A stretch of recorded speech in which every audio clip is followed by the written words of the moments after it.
أعوذ بالله من الشيطان الرجيم. بسم الله الرحمن الرحيم. وأما من أوتي كتابه بشماله فيقول يا ليتني لم أوت كتابيه ولم أدر ما حسابيه يا ليتها كانت القاضية ما أغنى عني ماليه هلك عني سلطانيه خذوه فغلوه ثم الجحيم صلوه ثم في سلسلة ذرعها 70 ذراعا فاسلكوه إنه كان لا يؤمن بالله العظيم ولا يحض على طعام المسكين فليس له اليوم هاهنا حميم ولا طعام إلا من غسلين لا يأكله إلا الخاطئون. صدق اللہ العظیم.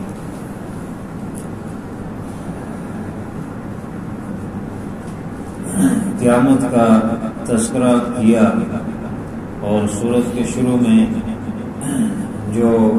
قیامت ایک بڑا حادثہ ہے، دنیا میں اس کے نمونے، دنیا میں جو حاقہ پیش آنے والے ہیں ان کو ذکر کیا، جو دنیا میں نافرمان قوموں پر عذاب آیا اور وہ ختم ہو گئی، اور پھر اس کے بعد سور پھونکے جانے کا ذکر ہوا اور یہ نظام ختم ہو جائے گا، زمین و آسمان سب کچھ اللہ تعالیٰ کی ہی حقیقی جو بادشاہ ہے اس کی بادشاہی ہوگی. اور پھر اس کے بعد جب حشر میں لوگ اٹھیں گے تو لوگوں کے 2 گروہ ہوں گے. ایک گروہ جن کو نامہ اعمال دائیں ہاتھ میں دیا جائے گا، ان کے متعلق فرمایا کہ وہ کامیاب ہوں گے، وہ خوشی سے اپنا اعمال نامہ دکھاتے پھریں گے لوگوں کو کہ دیکھو میری کتاب کو پڑھو، اس میں اچھے اچھے میں اعمال جو دنیا میں کرتا رہا وہ اس میں لکھے ہوئے ہیں اور مجھے دائیں ہاتھ میں نامہ اعمال ملا. جنت میں ان کے لیے انعامات، اللہ کی رحمت، اور جو ہے ان کو کہا جائے گا یہاں عیش و عشرت کرو، کھاؤ پیو، موجیں اڑاؤ. ان کے مقابلے میں دوسرے لوگ ہوں گے جن کو بائیں ہاتھ میں نامہ اعمال دیا جائے گا. ان کے متعلق یہاں فرمایا وَأَمَّا مَنْ أُوتِيَ كِتَابَهُ بِشِمَالِهِ، اور بہرحال جن کو ان کا نامہ اعمال بائیں ہاتھ میں دیا جائے گا فَيَقُولُ يَا لَيْتَنِي لَمْ أُوتَ كِتَابِيَهْ، پس وہ کہے گا ہائے کاش مجھے میرا اعمال نامہ نہ دیا جاتا. یعنی اتنی ذلت و رسوائی سے ان کو نامہ اعمال پکڑایا جائے گا. دوسری جگہ ہے وراء ظہری، اس کی پیٹھ کے پیچھے سے اس کو دیا جائے گا. اتنی بے رخی ان کے ساتھ برتی جائے گی تو جیسے کسی پر بہت زیادہ غصہ ہو تو استاد جو ہے اس کی کاپی یا کتاب اس کے منہ پہ مارتا ہے، جب تو نے کام نہیں کیا. ایسے اس کو پیچھے سے اس کو پکڑایا جائے گا، پیٹھ کے پیچھے سے، اور بائیں ہاتھ میں دیا جائے گا اور یہ کہے گا کاش کہ میرا نامہ اعمال مجھے نہ ہی دیا جاتا. اور دوسری 30ویں پارے میں ہے یقول الکافر یا لیتنی کنت ترابا، کافر کہے گا آئے کاش میں مٹی ہوتا، آج کا یہ دن مجھے نہ دیکھنا پڑتا. اتنی ذلت و رسوائی ہوگی جب ساری انسانیت ہوگی، آدم علیہ السلام سے لے کر قیامت تک آخری انسان سب کے سب موجود ہوں گے، سب کے سامنے رسوائی ہوگی. آج اگر 2 آدمیوں کے سامنے کوئی دوسرا انسان دوسرے کے ساتھ اونچا بولے تو وہ کہتا تم نے میری انسلٹ کی، بےزتی کی ہے، برداشت نہیں کرتا. وہاں ساری انسانیت کے سامنے ذلت و رسوائی ہوگی جن کے نامہ اعمال میں اتنی طاقت نہیں ہوگی کہ وہ نامہ اعمال جو ہے اللہ کے عذاب کو روک سکے. دایاں ہاتھ جو ہے یہ قوت والا اور برکت والا ہاتھ ہے، بایاں ہاتھ جو ہے یہ دائیں کی نسبت کمزور ہے. اس لیے فرمایا دائیں ہاتھ سے اچھے کام کرو، کھانا دائیں ہاتھ سے کھاؤ، مسافہ دائیں ہاتھ سے کرو، کسی کو کوئی چیز پکڑانی ہے تو دائیں ہاتھ سے پکڑاؤ. اور جو خسیس کام ہے، گھٹیا کام ہے، ان کو بائیں ہاتھ سے کرو، جیسے گندگی صاف کرنی ہے، استنجا کرنا ہے وغیرہ وغیرہ، وہ بائیں ہاتھ سے کرو۔ اسی طرح بیت الخلاء میں داخل ہونا ہے تو بایاں قدم رکھو، تو بایاں جو ہے خسیس کام ہے، اس میں ایک تو قوت بھی ہے دائیں ہاتھ میں بائیں کی نسبت، دائیں ہاتھ میں قوت زیادہ ہے، اس میں پکڑنے کی صلاحیت زیادہ ہے، اس لیے دائیں ہاتھ میں لکھا جاتا ہے، دائیں ہاتھ سے چیز پکڑی جاتی ہے، دائیں ہاتھ سے زیادہ زور ہوتا ہے، اس میں چیز پکڑی ہوئی زیادہ مضبوطی سے ہوتی ہے، تو یہ ایمان والے ان کو دائیں ہاتھ میں نام اعمال دیا جائے گا، اور جو بائیں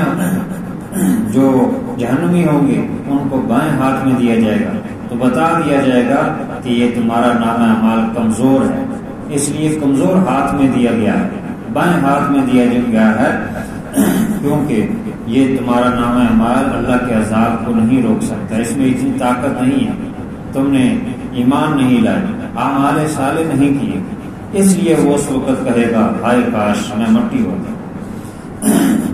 میں کچھ نہ ہوتا، مجھے آج نام اعمال نہ ہی دیا جاتا،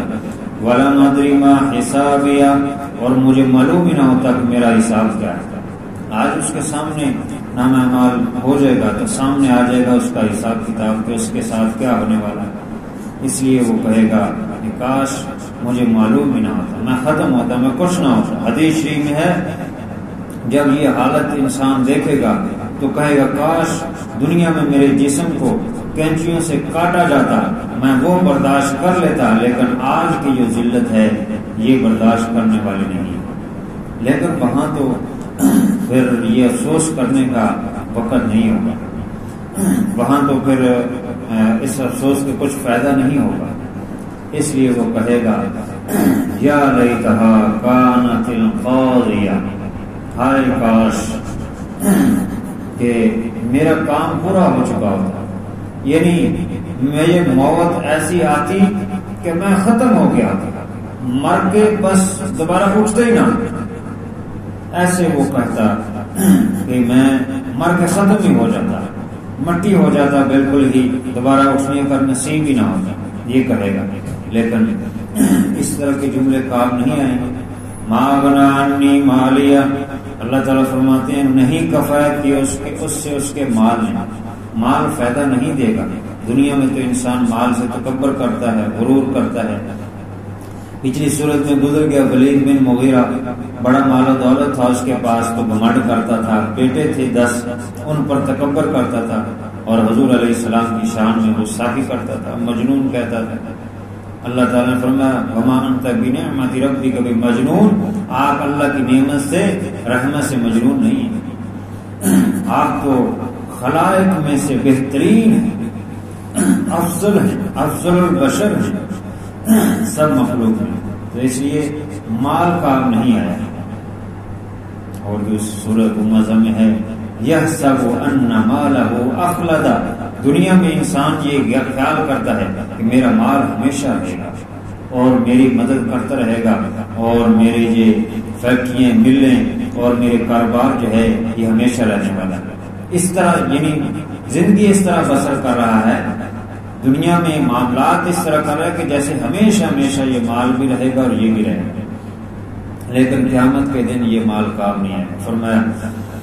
وہاں تو مال ہوگا ہی نہیں، کیونکہ خالی ہاتھ یہاں سے جاتا ہے، اگر قبر کے اندر کچھ رکھ بھی دی جائے تو قیامت کے دن جب اٹھایا جائے گا خالی ہاتھ اٹھے گا، اس لیے قبر کے ساتھ قبر میں کسی قسم کی چیز رکھنے کی اجازت ہی نہیں ہے۔ کفن بھی انسیلا اس لیے دیا جاتا ہے کہ سلا ہوا نہ ہو، انسیلا جس میں نہ سلا ہوا ہے اور نہ ہی اس میں کوئی جیب ہے، کہ اس میں کچھ نہیں، خالی ہاتھ جا رہا، اور جب اٹھے گا تو برہنہ اٹھے گا،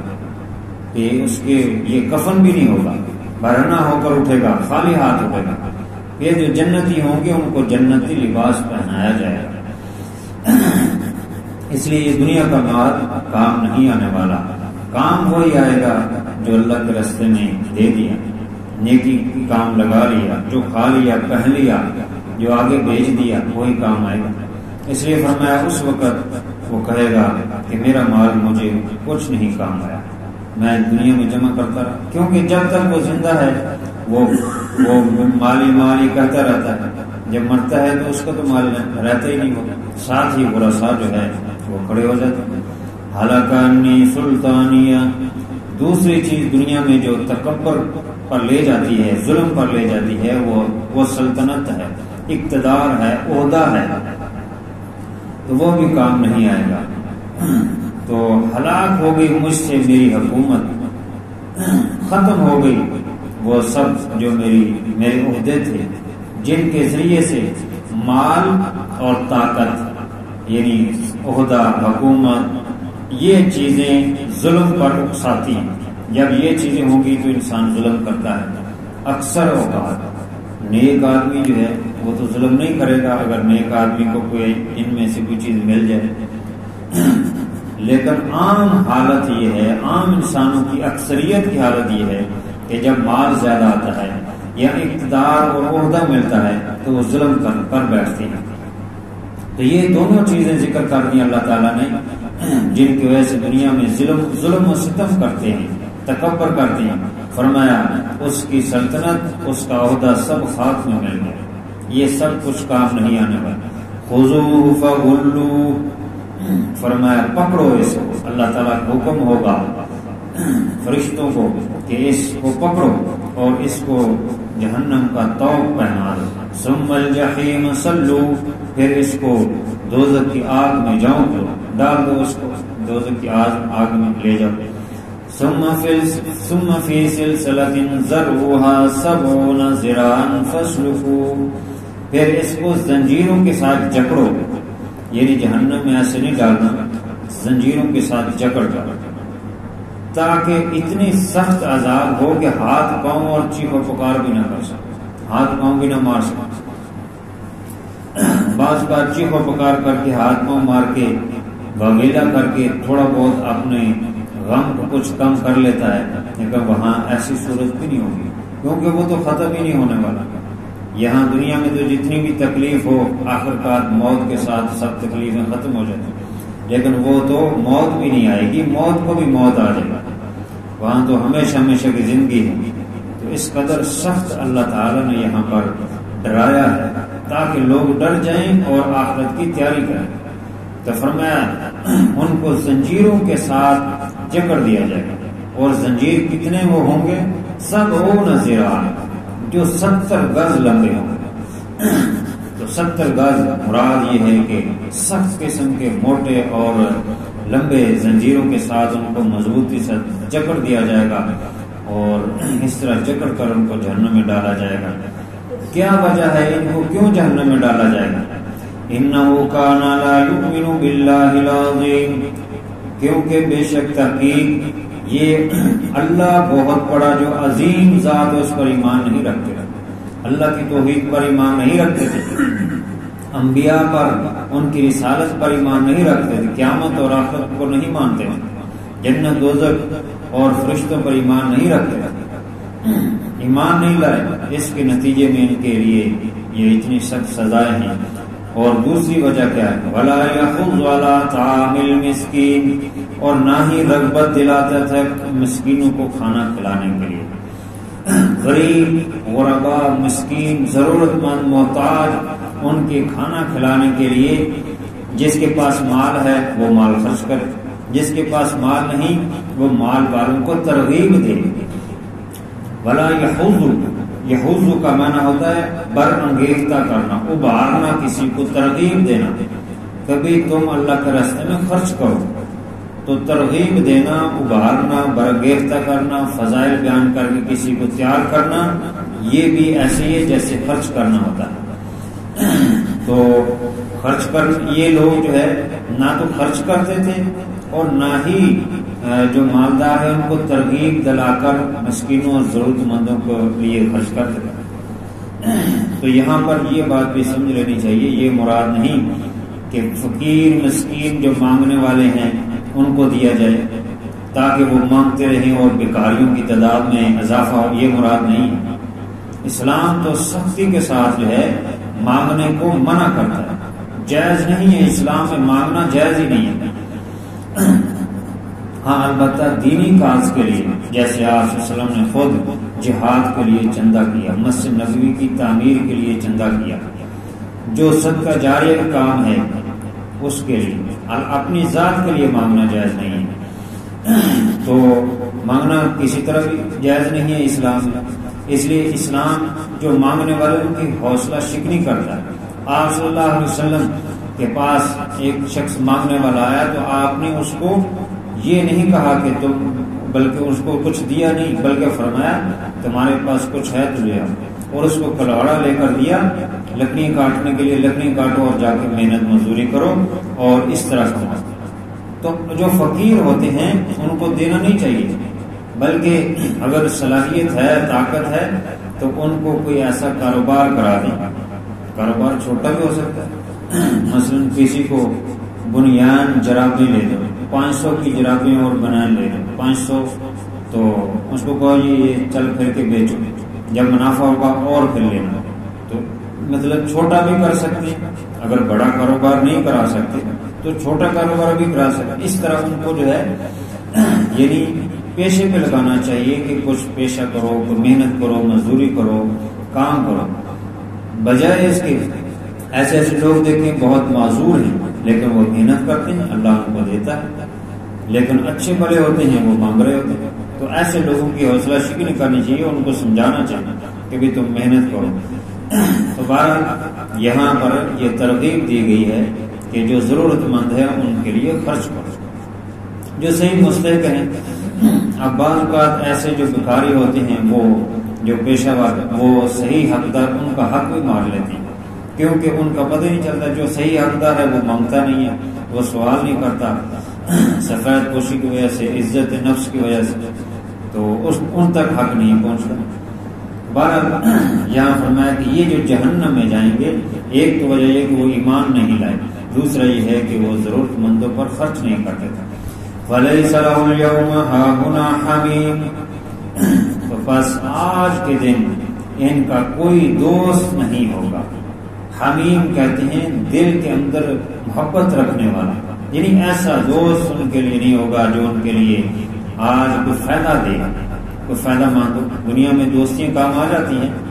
کہیں کوئی دوستی سفارش بھی دوستی کے ذریعے سے کروا لیتے ہیں اور تعلقات استعمال کرتے ہیں، لیکن وہاں پر ایسا کچھ نہیں ہوگا۔ اس لیے یہ بتایا جا رہا ہے کہ وہاں کوئی دوستیاں کام نہیں آنے والی۔ جب ایمان نہیں ہے تو نہ سفارش کام آئے گی نہ دوستی کام آئے گی۔ وَلَا طَعَامٌ إِلَّا مِنْ غِسْلِينٍ، نہ ہی ان کو کوئی کھانا دیا جائے گا، إِلَّا مِنْ غِسْلِينٍ، مگر دوغن۔ غسلین اس دوغن کو کہتے ہیں جو جسم کے اندر زخم ہو تو زخم کو دھویا جائے تو اس میں خون اور پیپ دونوں مل جاتے ہیں، تو خون اور پیپ ملے ہوئے دوغن کو غسلین کہتے ہیں۔ تو ان جہنمیوں کے لیے یہی کچھ دیا جائے گا، ان کے کھانے کے لیے ان کچھ نہیں ہوگا۔ جنتیوں کا پیچھے ذکر ہو گیا، دائیں ہاتھ والوں کو جو ذکر کیا، کلو واشربو، کھاؤ پیو اور عیش و عشرت کرو، زندگی جنت کے اندر گزار۔ لیکن یہ جہنمی ان کے لیے کچھ کھانا نہیں ہوگا، اگر ہوگا تو وہی غسلین۔ لا یاکلہ الا الخاطئون، جس کو نہیں کھائیں گے مگر خطا کار، گنہگار۔ جو گنہگار ہوں گے، جو کافر ہوں گے، انہی کا یہ کھانا ہوگا غسلین۔ تو یہ اللہ تعالیٰ نے سخت الفاظ میں جو ہے یہاں پر دعوت دی ہے، ترغیب دی ہے کہ تاکہ لوگ دنیا میں جہنم کے حالات کو پڑھ کے جہنم سے بچنے والے بن جائیں۔ اللہ تعالیٰ عمل کی توفیق عطا فرمائے۔ الحمدللہ رب العالمین والعاقبۃ للمتقین والصلاة والسلام على سید الرسل وخاتم الانبیاء والمرسلین۔ ربنا آتنا فی الدنیا حسنۃ وفی الآخرۃ حسنۃ وقنا عذاب النار۔ اللهم اغفر للمؤمنین والمؤمنات والمسلمین والمسلمات۔ اللهم اغفر لجميع امة محمد صلی اللہ علیہ وسلم۔ یا اللہ تو اپنی رحمت سے ہماری حاضری کو قبول فرما، جو کمی رہ گئی اپنے فضل سے معاف فرما۔ یا اللہ جو زندگی گزر گئی اس میں جو خطائیں ہوگی معاف فرما، جو باقی ہے ایمان نیکی خیر کے ساتھ گزارنے کی توفیق عطا فرما۔ قبر حشر قیامت کی رسوائی سے حفاظت فرما، بلا حساب کتاب جنت میں داخل فرما، اپنی رحمت کا معاملہ فرما۔